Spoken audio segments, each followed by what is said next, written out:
people need the opportunity to be good at something. So then you might ask yourself, well, what's the best antidote to the discomfort of life? And you might say, well, it's comfort. And I suppose that's what you act out when you swaddle a baby. But a better antidote is something like adventure to excellence. And that's far better antidote to suffering than the mere absence of suffering. So, not to say that the mere absence of suffering, that's not nothing, you know. Stepping out of that sedation from comfort's difficult, though, especially if you've become routinized to it. Yeah, well, that's the difficulty of maturity. You know, the Freudians said very wisely that the good mother necessarily fails. What's that mean? It means she stops providing the comfort that insulates people against the need for adventure. I heard you say recently that a mother's ability to let her child go out into the world, knowing that they're still vulnerable and that it's now down to them and the world to look after them, that's one of the bravest things that they can do. It's the female crucifixion. That's what I meant. And that's exemplified best in, well, the best portrayal of that I've seen is Michelangelo's Pieta.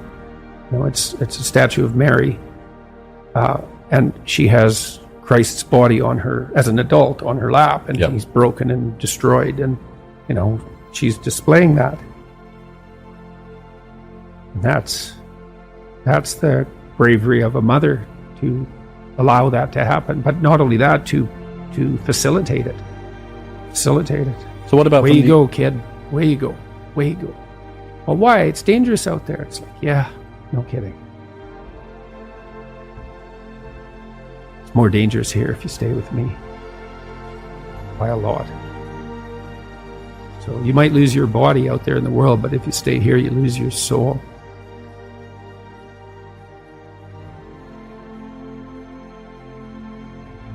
There's a classic representation of the feminine in the West, and the classic representation is Mary. And here's one of the representations. It's lovely, and it's derived, at least in part, from the story of Mary and the snake in the Garden of Eden. And so Mary has her foot on a serpent, and she's holding Christ off to the side, like this. Well, that's exactly what mothers have always done. It's a biological portrait of human women, is they hold their infants out of the reach of the terrible serpentine predator. Obviously, that's what we do. Well, that's fine, but adults aren't infants, and neither are children. And if you treat them like they are, you undermine them. You pathologize them. You turn them into old infants. That's an ugly thing. And that's the Freudian nightmare. You know, and this happens in therapy very frequently. I mean, you can be tangled into a terrible relationship with your father. That's often either because he was absent, abusive, or tyrannical, something like that. But the standard pathology with mom is she did everything for you. Well, what's left for you to do? Nothing, including never leaving. Right. And that's the motivation, you know, for the woman who's nothing but protective mother. There's no role outside of nurturant of nurturer of infants. Well, you just keep them infants. They'll never leave. They might kill you one night in your sleep, but they'll never leave. It's so comical watching the feminists, postmodernists in particular, rattle on about the absence of gender reality and act out the archetypal devouring mother at exactly the same time. For them, the world is divided into predators and infants. And the predators are evil and need to be stopped, and the infants need to be cared for. Well, that's what the mother does. But adults are not infants. And all you do is destroy them when you treat them that way, especially when they're adolescents and just starting to develop. You know, there's a rule that I attempted to abide by when I had small children, and the rule was, don't do anything for your children that they can do themselves. And that's annoying, that rule, because it takes you like 15 seconds to dress a 2-year-old, but if you let the 2-year-old dress himself, it's 15 minutes. or 20 minutes, or half an hour. You chase them around the house. But if you let them learn to dress themselves, then you don't have to dress them anymore, and they can do it. And you do that with setting the table, and you do that with everything. It's like, no, it's okay, you do that now. Well, I care for you so much, let me do that for you. It's like, I don't care for you at all when I say that. I don't care for you at all. I'm going to stop doing everything I possibly can for you as rapidly as I possibly can. Say, well, that's great. That's how you work in an old age home. Do not do anything for the inhabitants that they can do themselves, because you rob them of the last vestiges of their independence, right? It's what you do when you're a manager. If you're a good manager, you make yourself superfluous by extending autonomy and independence to the people that you manage so that they can take over the whole job. You don't do that by doing everything for people. And you certainly don't do that by dividing the world archetypally and uncritically into predators, those who have more, and victims, infants, those who have nothing, and acting like all you can ever do is protect them. You don't protect, first of all, you can't protect people. You can only make them strong. That's it. You cannot protect them. You can make them strong, and then they can protect themselves. A woman is extremely bonded with her infant, say between 0 and 9 months, and the infant is utterly helpless. And so complete compassion and the provision of comfort is the only job that matters, and that's really the case. And then the woman has to switch gears to some degree. The mother has to switch gears as the child starts to become more mobile, fundamentally, and more independent. She has to let go of the infant, which is a real grieving process, and she has to start to facilitate this movement towards independence. But that's a hard shift, and so partly the role of the father in that is to be an advocate for the child's independence and to comfort the mother, to let her know that that degree of security provision is no longer necessary, but also to act as an advocate for the child's outgoing desire.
And so it's the Oedipal situation is not only the mother, it's also, say, the weak father, but then it's also the child. So you can imagine, because Jung believed that these negotiated agreements were relational.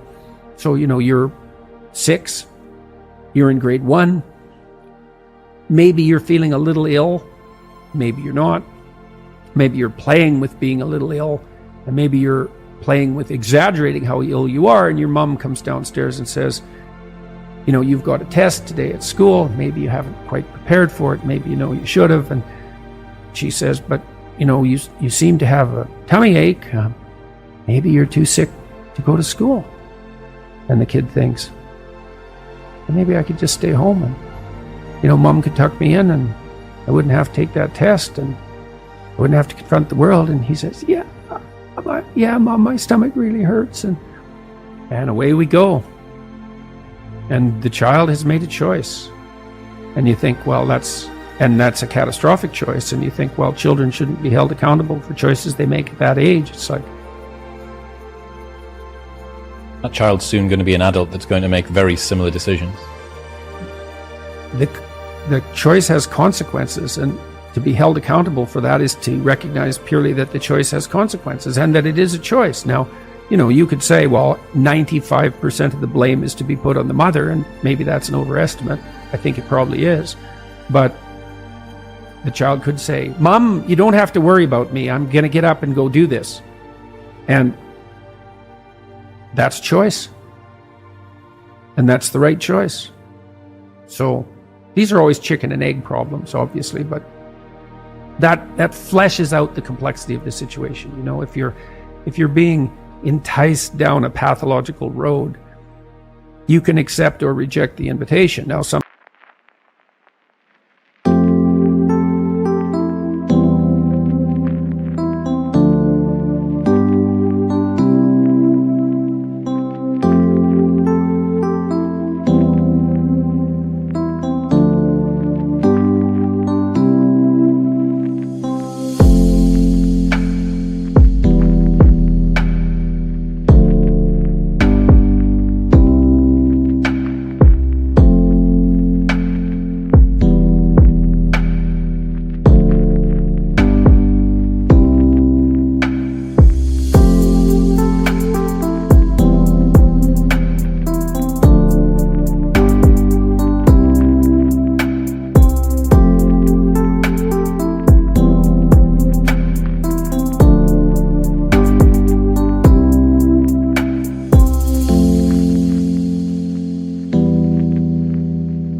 people are better at enticing and some people enforce it more harshly. And, there's all sorts of individual variability in situations like this. But just because you're offered the bait doesn't necessarily mean that you have to take it. So, and I'm not a determinist. I do believe that people have free will, whatever that means. That's a murky subject and it gets complicated the more you look at it, but whatever. It's still a good shorthand way of describing the fact that we seem to be cursed with responsibility for our own destiny, at least to some degree.